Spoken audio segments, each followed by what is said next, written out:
Hi, welcome to Beth Ireland's studio. I have something really fun to show you today.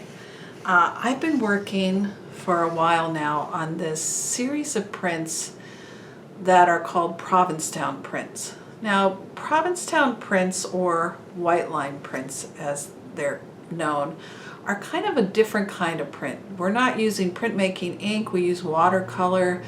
It's a very different kind of print. It's really fun.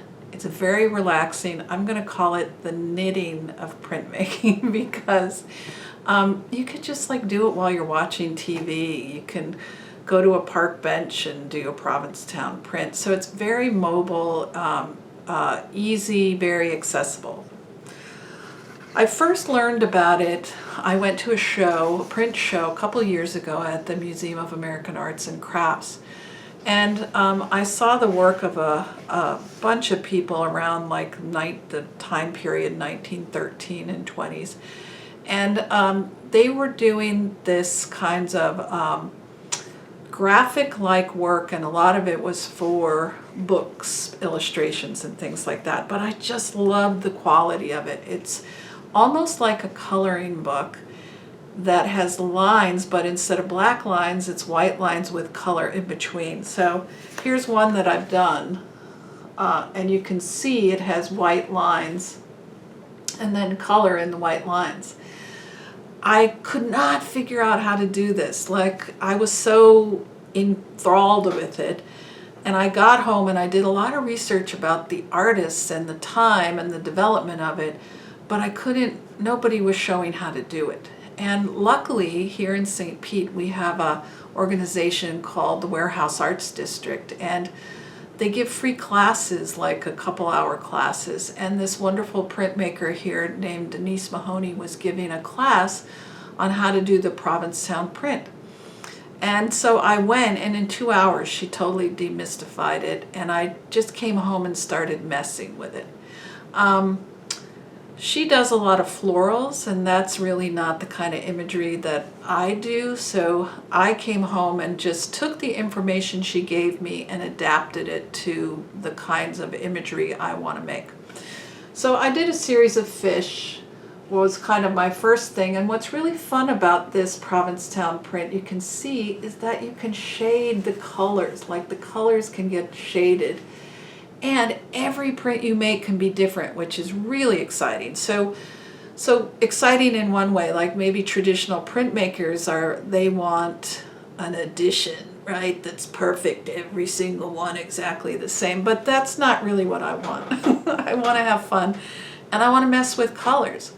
So this kind of is allowing me to make this image the same shape over and over and over, but I try different colors every time I make it. And it also allows you to put color in color. Like, I can come back and highlight different points that I want, so it's just not one solid color in an area that I've made.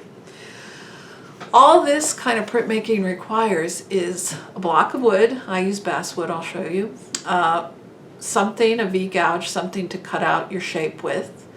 And then watercolors and paper. So it's pretty straightforward. You can do it while you're watching TV, sitting on a bench, very relaxing, fun.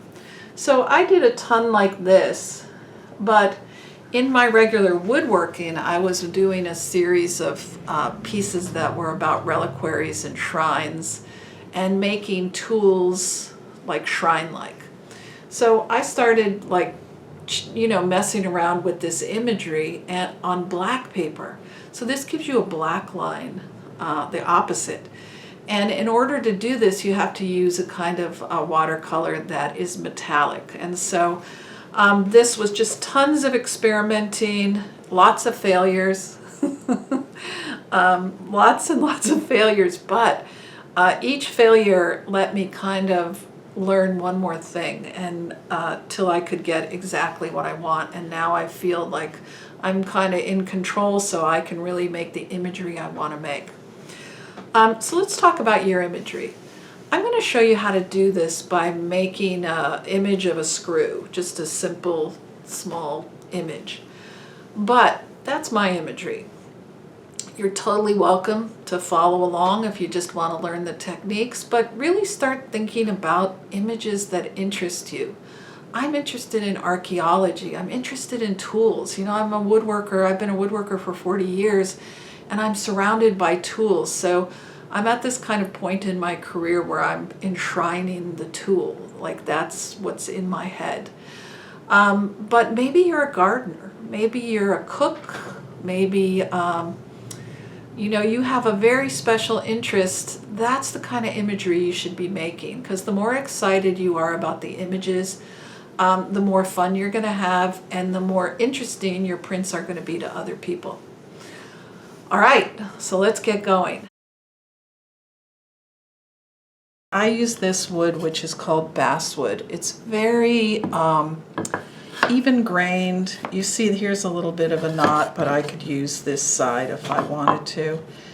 And I just find it's very stable. It's very easy to cut, which is kind of key to making this a pleasurable experience, because if you're fighting the wood, it's not very fun. Here is a block cut out. So this is what I'm going to do. I'm going to cut out a design. I'm going to draw a design and cut it out. And then what happens is that we need a little excess on the block like this to be able to pin our paper down. And when we pin, this is going to register this piece of paper, so it can only go in one place when it comes down. And we're going to paint a little, and we're going to rub, and we're going to kind of work like this. So here it is in white. Here's the same one in black. So I just try it in every color. Really have fun, experiment, try it in all different ways. So here's my block. Now you saw here this excess space. See all the pin marks? That's how many prints I've done. So I need a big chunk, an extra chunk at the end to be able to pin paper to. So it's easy for me to lift up and go down without being really close up to my print. So always give yourself a little bit of extra. What's really great about this basswood is it's very easy to pin, almost like a cork board, which makes it really kind of easy to work with. So here's my block of wood, and I have to really look at this block. I have to kind of look at it in all ways, and I see on my block when I look in certain lights that because of the jointer that it was used on, it's a little lower on this side. So that would tell me that that might be where I pin it, or else I might go to this side, but I don't want to deal with that. So here's my not so good edge, but I don't care because I'm gonna just use this side. You wanna sand this. Like just put some 220 sandpaper down on a block of wood and go like this and get yourself a nice smooth surface to work with. So it doesn't, the marks of the machine don't transfer to your piece. And that's up to you how smooth you want that. So you're gonna do a design. So when I'm doing this kind of design, I'm pretty free-flowing. I usually draw right on my block. I'll just kind of, because you know, we can actually, even after our design is on, we can decide to change our design. I have this block of wood, but it doesn't mean I have to fill up this entire block of wood, right? Just because I have it doesn't mean that it needs to be like totally used. You want to make your design. So you think about your design. That's the most important thing in this. So I'm just going to work within a little square here, but you don't even need to make outlines. I just do this. I just kind of like this graphic idea. I could have made a curve here, which maybe I will. Maybe I'll just come here and I'll make it like, you know, very like, I'm going to do the drawing of the screw. It's going to be the screw as a religious object. So here's my image. I think it's going to be this kind of like, almost like a painting from the museum with a curved top. And I'm going to, I'll just do this kind of lightly so I don't indent the wood. I'm just going to do a drawing. I don't have to cut every bit of what I'm drawing. The drawing is, it's just the idea in getting me kind of into the place I want to be at. I know I want this kind of idea of a screw, so I'm going to really maybe do this side first and just kind of figure out what's important to me here. And then that would be that point there. And I'm just going to go like this. I'm not going to be too stressed about it. If it's not perfect, does it matter? No, because it just doesn't really take that long, and you wouldn't have lost a lot of time like you do in woodworking. Like say, for instance, no, I'm not quite happy with that line as it is right there. So I'm just going to kind of move it up here, more parallel to these lines right here. So there's my drawing, just something like that. All right. And then the Phillips head screw is what I usually use, so I'm just going to make the little insignia of the Phillips head screw. So there's my drawing of the screw. I'm going to use this. It's a carving tool called a V-gouge. You can get it online. My favorite brand is Swiss made. SWISS made. It comes in a variety of sizes and like angles in the V, like some are tied in and some are out. So you'll decide that. Mine happens to be a 12/2, which means that they're referring to the second number. 12 means whatever this angle is, and that's it's to the company, not to me, but 2 means the width in millimeters. So that's how you figure out how big it is. The width, they always do the width in millimeters. But you might find one, laying around. It's the hardest tool to sharpen, so it is one that I often suggest to get brand new. The way that it comes really sharp out of the package. But I often use this little block. It's just a wooden block with different things cut into it. You can get these at woodworking stores or wood carving stores. And it's just wood, and on the wood you put this kind of something called a honing compound. And then this particular one is actually the shape of this V-gouge, so I can just kind of pull it like this. And this is not sharpening, it's honing. And honing is just maintaining what you already have on the blade. This side is flat, and I might hone this like this. And we'll do a separate video about sharpening, but this is just how I do it. You could also get things like this. Different companies sell these little ceramic is the one that I like. And you get one that will fit into your tool. And I have this tipped up to like a little 5 degree. I don't do it flat. I kind of tip it up a little. And I make sure I get this side and this side. When are you sharp? You're sharp when you can cut. So here's my scrap. Okay, great. I'm sharp because I'm cutting really well. And I have this on this, which is called a bench hook. Now I did a little video about how to screw screws, and this is a perfect first project for practicing screwing screws. I just took a block of wood that I had and a scrap from a cutoff from something, and I found 2 other scraps and just screwed one to one side and one the other. And this hooks onto your bench. Thus it's called a bench hook. And its purpose is this. This tool is one of the most dangerous tools in the shop in the sense that it becomes so sharp that if you are holding your piece down like this and you move forward like this, owie, owie, you could totally put this right through your thumb. Ask me how I know, because I always make the mistake one time and then I never make it again. So this hook holds it, so as I put force forward, it holds it from moving forward, and it's the most important rule when we're carving things is 2 hands on the tool. So I'm going to just start anywhere I want, and I'm just gonna not be too worried, but I'm gonna go nice and slow.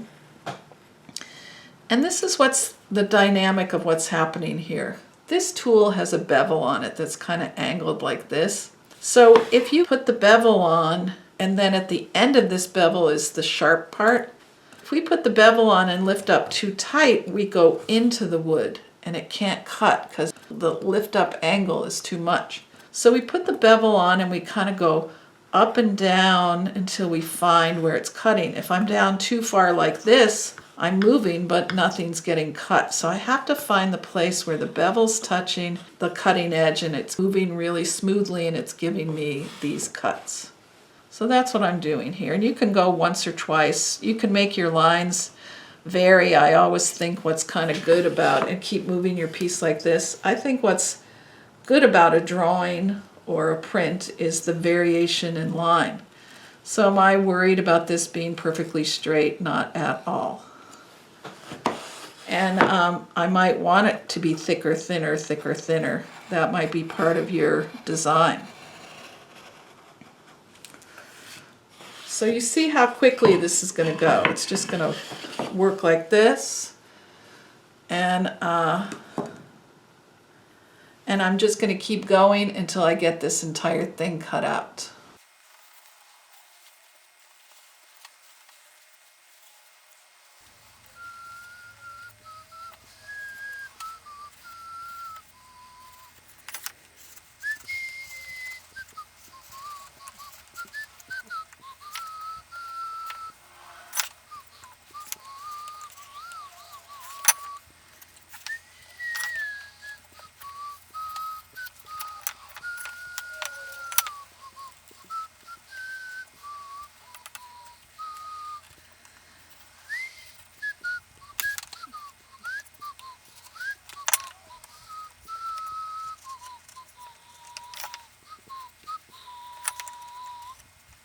Okay, I have it cut. Now, here's some things that happen that we have to think about. We want lines to meet. We're going to be dealing with paint and water. So if we have little tiny spaces, probably no smaller than this space, when we put water and paint on here, it's going to go down into the grooves, and we don't want it to. We want it to sit on top. If it goes in the grooves, you don't get a white line. It paints the grooves. As I was carving, I might sometimes come from two sides, from here to the middle and then from there to the middle, so that I don't get a chip at the end. I went over and maybe worked on making some lines wider so that I know paint can't drip into them. But I can always do this after the first print too. We can do a test print and then we can come back and cut again and see what we have. Now I did a major faux pas here. I kind of didn't get a curve, but all I did was elongate it, so on the drawing it's going to be extra wide right there. And maybe we'll like it, maybe we won't, but we don't know until we print and see. But you see it. If I don't like it, I have another side I can go to and work on that side. So don't get caught up in perfection. So now I'm ready for the printing. I want to get the fluff out.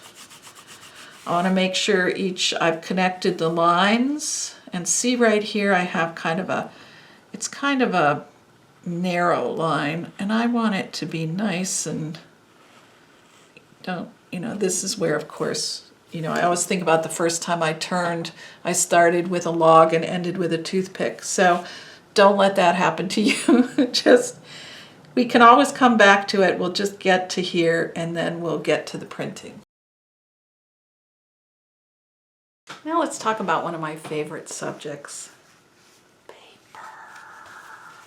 Beautiful, beautiful paper. I love paper. This is what you might need to know about this. In printmaking or in drawing or whatever, there is no perfect paper. You might say, oh, this is watercolor, so I'm going to go get watercolor paper. But watercolor paper is a kind of paper called cold press. And cold press paper has, it has like a surface to it, which I don't like. I like a nice smooth paper. So there are some smooth cold press papers, and you could look for those. But you're just gonna have to go buy paper. You're gonna have to do little samples of each. Paper is something you can buy per sheet, or you can get a pad of. I try everything and try to find, I'm always on a quest for the perfect paper. This paper has a weird edge, which is called deckled. That's a handmade paper. I use cotton paper that's acid free. And the reason I do that is this could turn out to be total, something I throw in the drawer and I never even use. But it could turn out to be the one. And so I was taught early on, just assume it's the one. But that being said, I have to do 10, I might have to do this screw and recarve it 10 times till I find out, till I really hit what I want. So I have to often do 10 times to get the one that I want. But I wouldn't get to the one I want if I hadn't have done the other 9.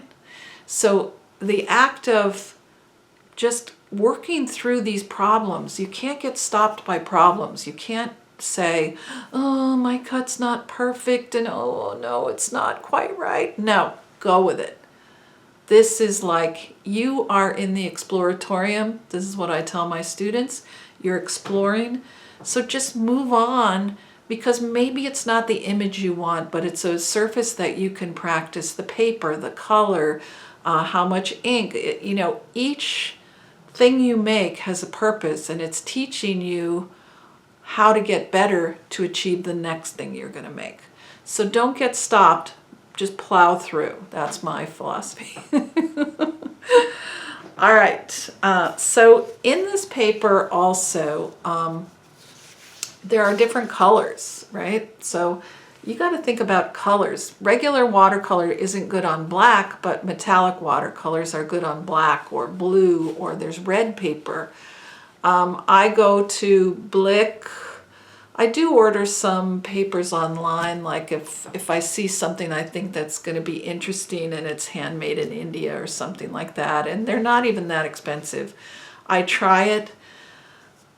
Weight is the thing that's going to be very important. So the paper you get needs to be, in my opinion, this is just my opinion, at least 200, but I always go 250 to 300 gram GSM.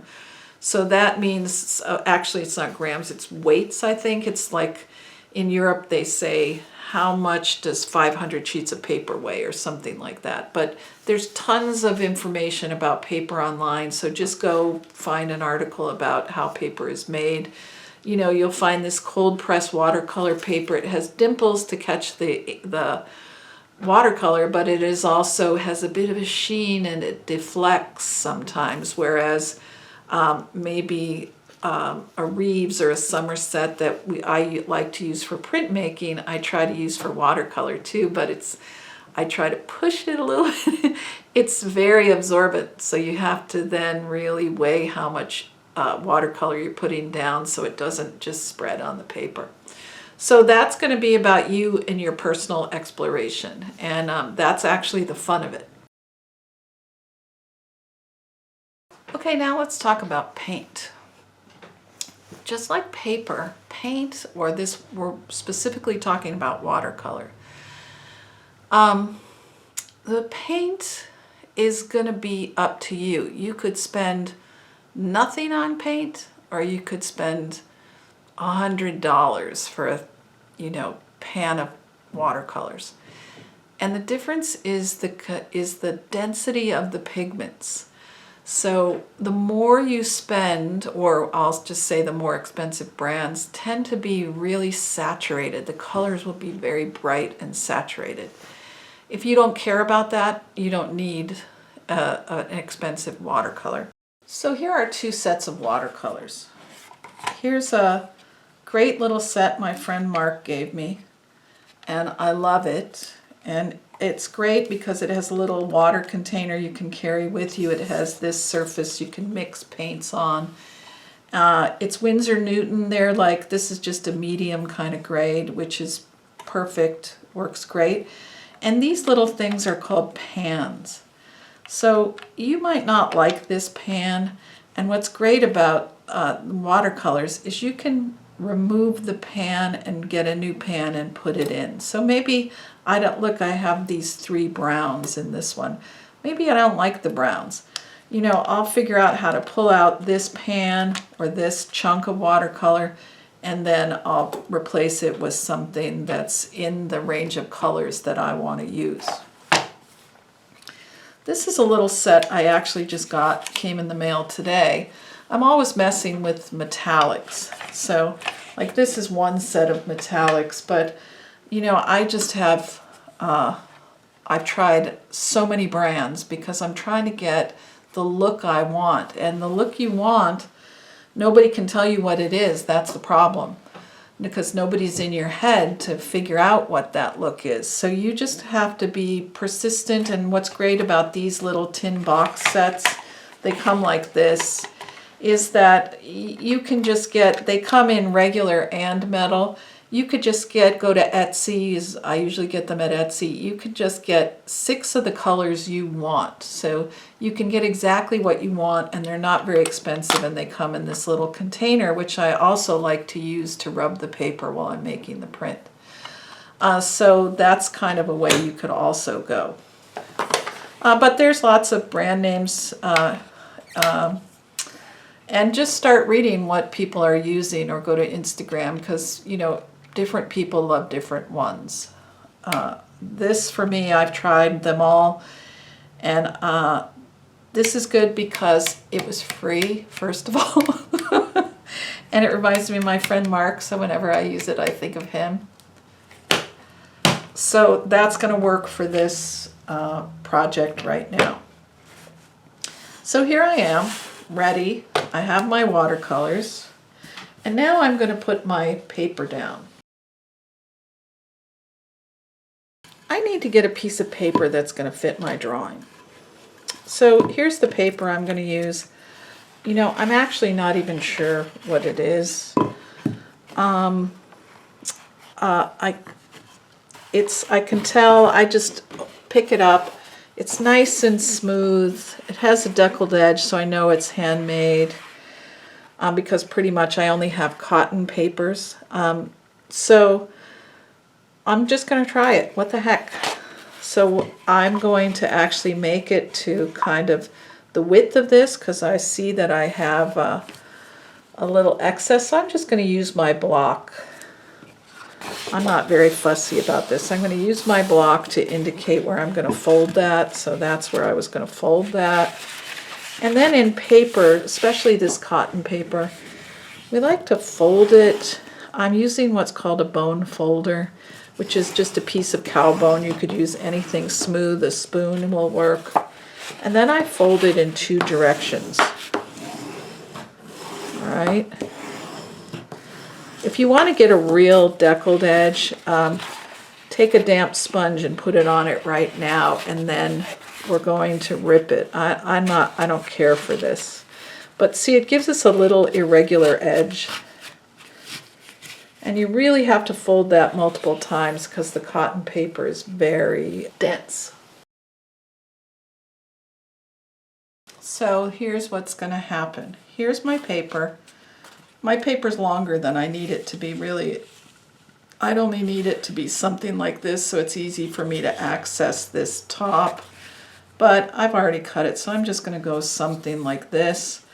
With my finger, I can feel that I'm pretty even on this edge. I'm just going to even it out.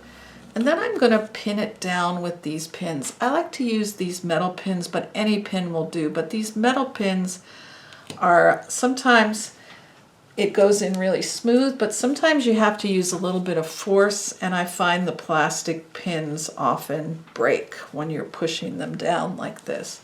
So I want it down so I know it can't move. That's going to keep the paper in this position, which is called registration. So I've just registered it. So every time I'm going to paint a little and then come down and rub it. And it's going to fall in the same place every time. So I need a brush, and I'm going to use this nice watercolor brush, which is another thing. I just try different ones, and I like this point of this one so I can get to where I want. I like the thickness of this because I can pick up a lot of water. So this is just one. I just went and looked under water in the section of the store that's watercolors.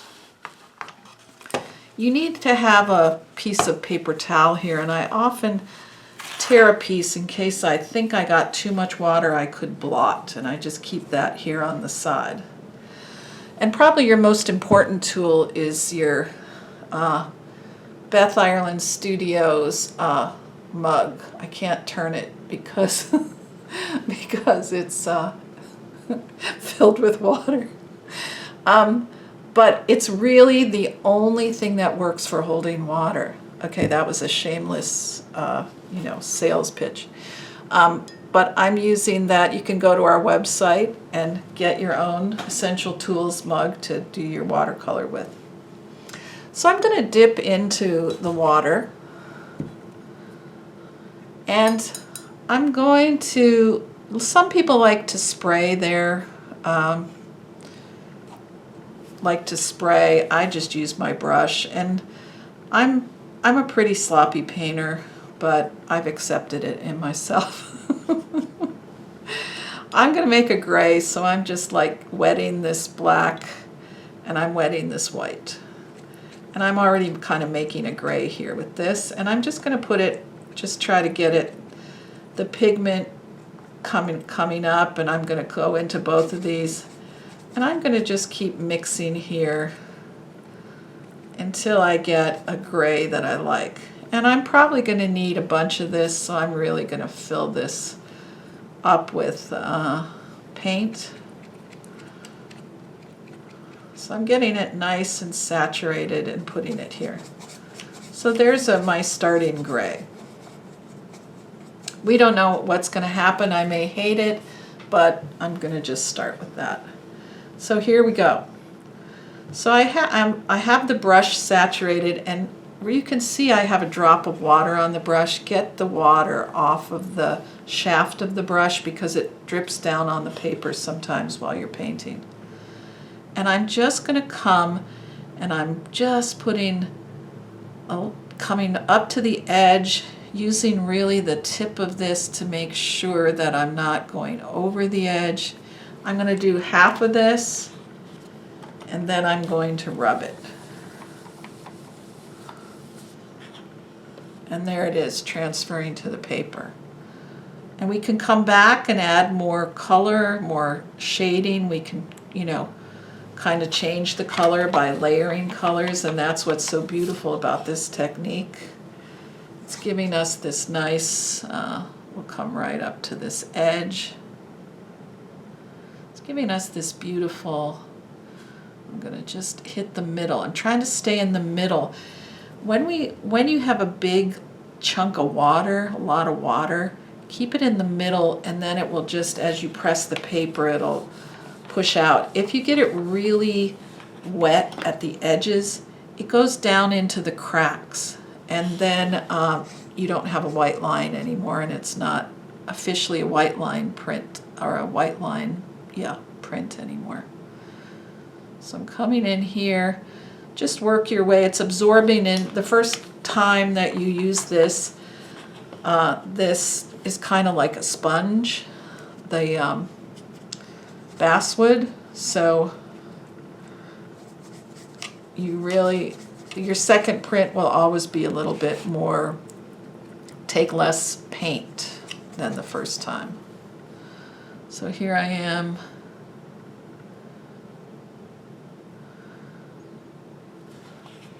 I can tell I have a little bit of a steelier gray there. Oh, no, looks the same. I have to get right to the edges, but not too thick a paint at the edges. I try to get the blob of paint near the edge So when the paper goes down, it spreads the paint to the edge.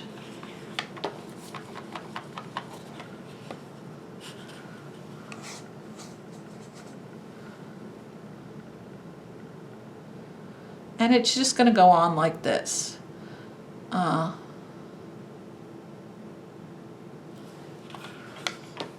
So I'll keep going and get this screw done, and then I'm going to get the background done, and then we'll talk about how to make changes in the print.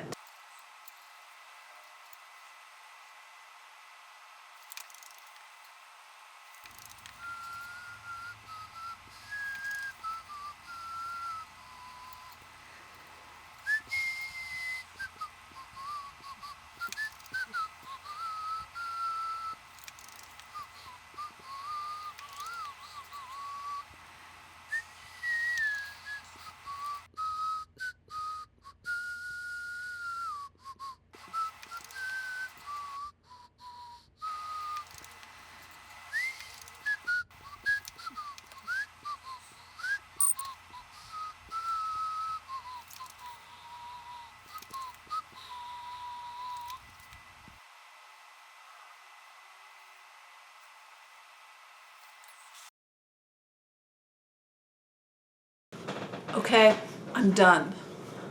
And like all things, I've had success and total failure. So I did the first one, and I had a little bit of a drip. My edge wasn't wide enough here, and I put too much water and it eliminated the line. So what did I do? I just kept going, and I messed with adding some colors, like yellow colors around it, to see what it would be like. So then I just put another piece on, and I went for it, and it's what I want. Turned out great. You know, be kind to yourself. Nobody is perfect the first time. Like, you're never going to be perfect. But get some pleasure out of it. And, you know, I learned from this one. Oh, okay, I learned too much water, less water, blot this. I took the gouge and I actually made the line a little bit wider so that it couldn't fill. If water did get over it, it wouldn't fill. So this one allowed me to get to this one. And that's what you're always thinking. The pieces you're making are your path to your next piece, all right? As opposed to always thinking, I'm going to make something perfect finished. You're not. You're working toward some piece that's off in the future that's going to be amazing.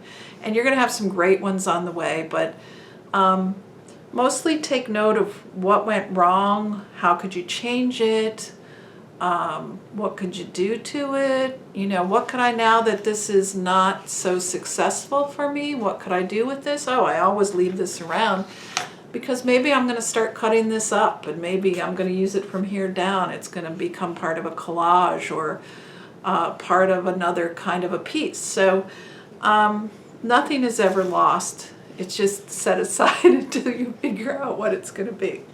If you have any comments, questions, or maybe you have some Provincetown printmaking techniques you'd like to share with people, put that down in the comments.